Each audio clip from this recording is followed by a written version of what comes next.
All right, let's talk about something that's absolutely critical in hemodialysis: arteriovenous fistula recirculation. It's this common, often missed reason why a patient's treatment just isn't working as well as it should be. And honestly, understanding it is totally key to delivering better dialysis. So, picture this. You've got a patient, you've prescribed the exact right dialysis dose, but their delivered KT/V comes back surprisingly low. You check all the usual things, but the numbers just don't add up. So, what's the hidden cause? Well, more often than you'd think, the answer is hiding right there in their vascular access. So here's how we're going to tackle this. First, we'll get a handle on the problem itself. Then we'll get into what recirculation actually is, how you can measure it, and of course, what to do with the results. We'll wrap it all up with the most important clinical takeaways. Okay, Section 1, the dialysis delivery problem. This is all about that frustrating gap between the dialysis dose you order and what your patient is actually getting. And recirculation? It's a really frequent and clinically significant reason for that gap. Just how common are we talking about? Well, one major study found that when the delivered KT/V was low, significant access recirculation was the culprit in a full 25% of cases. So no, this is not some rare, obscure issue. It's a major thing you need to have on your diagnostic radar. That leads us right into Section 2. What in the world is recirculation? Let's really break down the mechanics of how this all goes wrong. So here's the textbook definition. Basically, instead of that nice, freshly clean blood going back into the body to do its job, some of it gets immediately sucked right back into the dialyzer machine. This just kills the concentration gradient across the dialyzer, and the whole process becomes way less efficient. You're basically recleaning blood that's already clean. So, you see, the first 3 steps are perfect. That's exactly what we want. But it's step 4 where everything falls apart. A good way to think about it is like you're trying to filter a river, but you put the clean water pipe right next to the dirty water intake. You just end up filtering the same water over and over. And this usually happens when the access blood flow is just too low to keep up with the pump, almost always because of an underlying stenosis. And yes, of course, there's a formula for this, but it's actually pretty simple. P is just the solute concentration, think urea, in the patient's general circulation. A is the concentration in the blood going into the machine, and V is the blood coming out. Now, if there's no recirculation, P and A should be pretty much identical. But if A is lower than P, well, that's your proof that clean, post-dialyzer blood is mixing back in where it shouldn't be. Okay, so that's the theory. How do we actually measure this when we're with a patient? That takes us to our diagnostic toolkit. You've really got 2 main ways to go. The modern gold standard is the non-urea-based methods. They're super accurate, you get your results right away, but you do need specialized gear.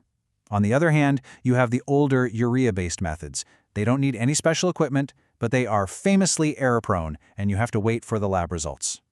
These are the ones we really prefer, the non-urea-based methods. They all kind of work on the same principle. You inject a substance into the venous line, and then sensors on the arterial line measure how much it gets diluted. This gives you a direct, real-time measurement of how much blood is taking that shortcut. Now, for a long time, the standard was what's called the 3-needle urea test. And you're still going to hear people talk about it. So it's really important to understand exactly why we don't recommend it anymore. I mean, you can't get much clearer than this. The KDOQI guidelines are completely unambiguous. The recommendation is firm. This method should not be used. This isn't just a preference. It's about getting an accurate diagnosis. So why is it so bad? Well, the 3-needle method almost always overestimates recirculation. And it's because of 2 funky physiological things. First, something called arteriovenous disequilibrium, which just means the clean blood going back to the heart dilutes the blood going out to the body, so the urea in the access arm is naturally a bit lower. And second, veno-venous disequilibrium, where the other arm gets poor perfusion, so its local urea concentration looks artificially high.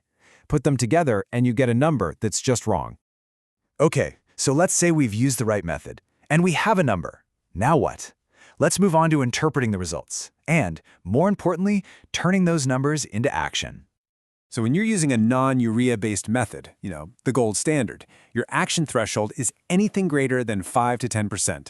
Think about it. A healthy fistula should be pretty close to 0, so seeing a number in this range is a huge red flag. Now, if you absolutely have to use a urea-based method, and specifically the 2-needle technique, the threshold is a bit higher to account for it being less accurate. In that case, your action threshold is a value over 10%. So, your patient's number is above the threshold. What's the next move? It is not to go fiddle with the dialysis machine. It's to order a prompt fistulogram to find out what's going on anatomically, because it is almost always going to be a stenosis. All right, let's bring this all home in our final section, your high-yield summary. This is the stuff you really need to lock in. Okay, first, remember, if dialysis seems inadequate, recirculation should be high on your list of suspects. The root problem isn't the machine, it's low access flow, usually from a stenosis. For measurement, the non-urea-based methods are the way to go, and that old 3-needle urea test, just avoid it. Now, this is a really critical point about surveillance. Measuring recirculation is fantastic for diagnosing a problem you already suspect, but it's not the best tool for routine screening. For fistulas, by the time you see it, the stenosis is already pretty advanced. And this is vital. For grafts, you should not use it for surveillance. A graft can clot off before the recirculation number even looks that bad. For proactive screening, the best method is directly measuring access flow. So look, diagnosing recirculation is a huge first step, but it's definitely not the end of the story.